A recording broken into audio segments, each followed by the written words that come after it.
Timur سلیم جھگڑا صاحب اس وقت ہمارے ساتھ موجود ہیں اور مخدوم شہاب الدین نے بھی مجھے جوائن کیا ہے، لیکن تیمور صاحب سے ذرا اس کا جواب لے لیتے ہیں۔ تیمور صاحب، کیا ہوگا اگر یہ 23 ارب ڈالر کی ادائیگیاں ہم نہیں کرتے ہیں، 6.7 ارب ڈالر جیب میں پڑے ہوئے ہیں، تو پھر کیا ہو سکتا ہے؟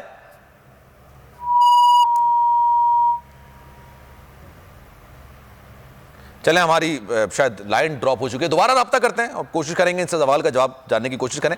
یہی سوال ذرا مخدوم صاحب سے کر لیتے ہیں۔ مخدوم بھائی، یہ بتائیے گا، یہ اگر جیب میں 6.7 ارب ڈالر پڑے ہوئے ہیں اور آپ نے دینے ہیں 23 ارب ڈالرز، تو یہ جو باقی کی رقم ہے 17-16 ارب ڈالرز کی، یہ کہاں سے ریکور ہوگی؟ اور اگر نہیں ہوئی، اگر ہم نے ادائیگی نہیں کی، تو کیا ہو سکتا ہے؟ میں چاہ رہا ہوں آپ بولیں، میں نہ بولوں اس پر۔ ریکور کرنے کی ضرورت کیا ہے؟ یہ سب کچھ کرنے کی کوئی، مجھے تو لگتا ہے کہ ضرورت ہے ہی نہیں۔ ہمیں اپنی ساری کی ساری توجہ جو ہے وہ مرکوز رکھنی چاہیے کہ کس طرح سے NRO2 کی تکمیل ہونی ہے۔ ہمیں اپنی ساری توجہ اس چیز پر مرکوز رکھنی چاہیے کہ کس طرح سے سلمان شہباز صاحب جو ہیں اسحاق ڈار کی عظیم الشان مخدوم، واپسی کے بعد، میں ذرا 2 منٹ کے لیے آپ کو روکتا ہوں کیونکہ ہمارے مہمان ہمارے ساتھ موجود ہیں۔ تیمور صاحب اس وقت ہمارے ساتھ موجود ہیں، خزانہ کی ظاہر سی بات ہے ان کے انچارج ان کے پاس ہے، تو اس وجہ سے ذرا ان سے مزید بات کر لیتے ہیں، ان کو بہتر پتا ہوگا، زیادہ ریلیونٹ شخصیت ہیں۔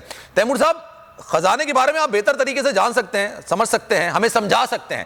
یہ بتائیے گا، 6.7 ارب ڈالرز ہمارے پاس موجود ہیں، ادائیگی کرنی ہے 23 ارب ڈالرز کی، اور یہ جو بیچ کا اتنا بڑا ڈفرنس ہے، اگر یہ پورا نہیں ہو پاتا ہے اس مالی سال کے آخر تک، تو واٹ ڈو یو تھنک کیا ہونے جا رہا ہے؟ دیکھیں، جو ایک ڈیفالٹ کی کانٹیکسٹ میں ہوگا، جو خدا نہ کرے، انفارچونیٹلی وہ پروسیس تو آلریڈی شروع ہو چکا ہے۔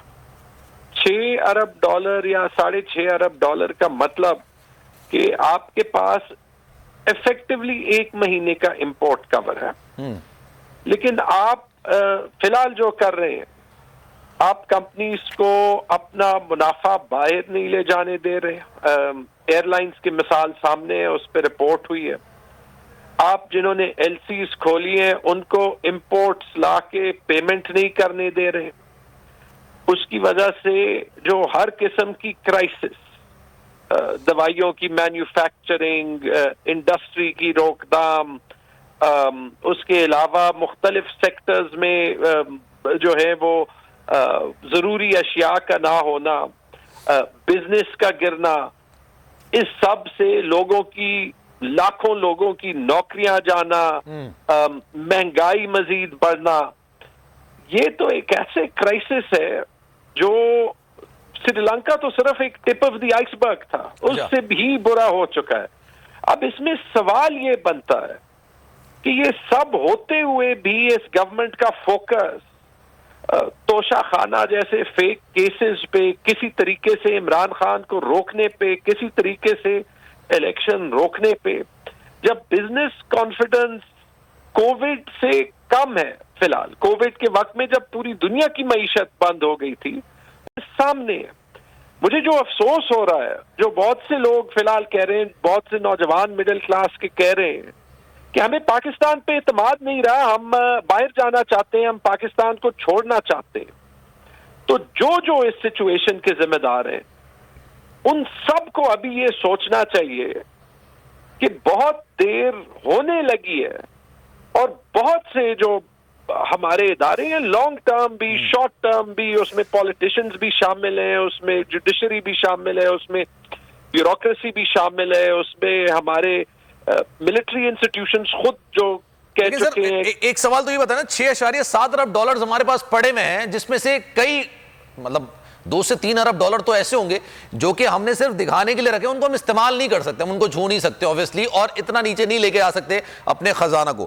تو سر، یہ آنے والے وقتوں میں، یا چلے میں مہینوں کی بات نہیں کرتا، ہفتوں میں صورتحال مزید ابتر ہوتی بھی نظر آ رہی ہے۔ اور پھر اسی کے ساتھ ایک اور ریلیونٹ کوشچن یہ ہے کہ لیٹ سپوز اگر آپ کے پی کی اسمبلیاں توڑ دیتے ہیں، پنجاب کی اسمبلیاں توڑ دیتے ہیں، تو یہ مزید بڑھے گا، یہ اس پہ کچھ کمی آ سکے گی آنے والے وقتوں میں؟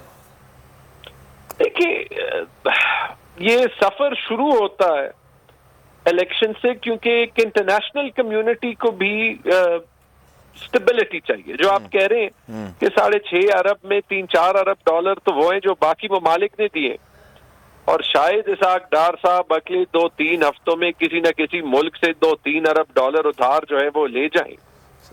لیکن جو سفر شروع کرنا ہے ریفارم کا، اس کے بغیر یہ ہماری تکلیف ختم ہوگی نہیں. کیونکہ فی الحال بھی جو ان کی بات ہو رہی ہے، جو آج میں ہیڈ لائن دیکھ رہا ہوں کہ پتہ نہیں کون کون سے گروپس جو ہیں وہ سرکاری ملازمین اپنی تنخواہوں میں 150% ایگزیکٹو الاؤنس مانگ رہے ہیں.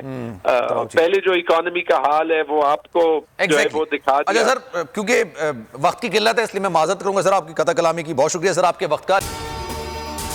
جناب اگر یہ ویڈیو آپ کو پسند آئی ہے تو لائک پر کلک ضرور کیجیے گا. تاریخ میں پہلی بار عمران خان، آصف علی زرداری، شہباز شریف، مریم نواز، مولانا فضل الرحمان اور بلاول بھٹو سب ایک ساتھ جلد آ رہے ہیں صرف بول پر.